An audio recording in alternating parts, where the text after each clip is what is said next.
কবিতার নাম টুনটুনি কাহিনী। ছোট এক টুনটুনি মস্তকে ঝুঁটি, এ ডালে ও ডালে ফেরে হেসে লুটোপুটি। ডাক দেয় বাতাসেতে ল্যাজখানি তুলে, দুই বেলা কত খেলা সময়টা ভুলে। সারাদিন কাটে তার খাদ্যের খোঁজে, আর কোনো কাজ নেই কি অলস ওজে। একদিন ফুলে ফুলে ঠোঁটখানি দিয়ে মধু খোঁজা বিদ্যেটা দেখছে খুঁটিয়ে। দেখল আসছে রাজা জমকালো রথে, সোনার চাকাটি তার ঝড় তোলে পথে।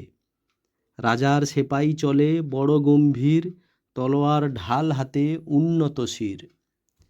রাজার মাথার শোভা ছোট এক মণি, ঠোঁট দিয়ে তুলে নিল ছোট টুনটুনি। উড়ে গেল গাছপথে ডাল থেকে ডালে, এক্কেবারে চলে এলো বাসার আড়ালে। বড় আশা ছোট বাসা, খড় দিয়ে ঠাসা, মানিক ভেতরে তার মানিয়েছে খাসা।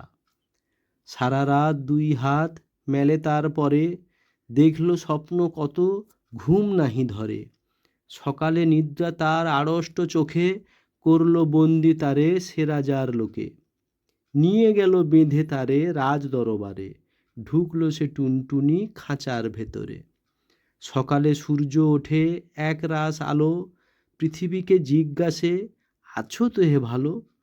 সেই আলো দূরে রয় পড়ে না খাঁচায়, মুক্ত বাতাস নেই কে প্রাণ বাঁচায়। পেল না খাদ্য পাখি রইল উপোস, বড়লোক সাজালোভ ভারী আফসোস। অবশেষে সাজা হলো রাজ দরবারে, 3 মাস থাকো পাখি খাঁচার ভেতরে।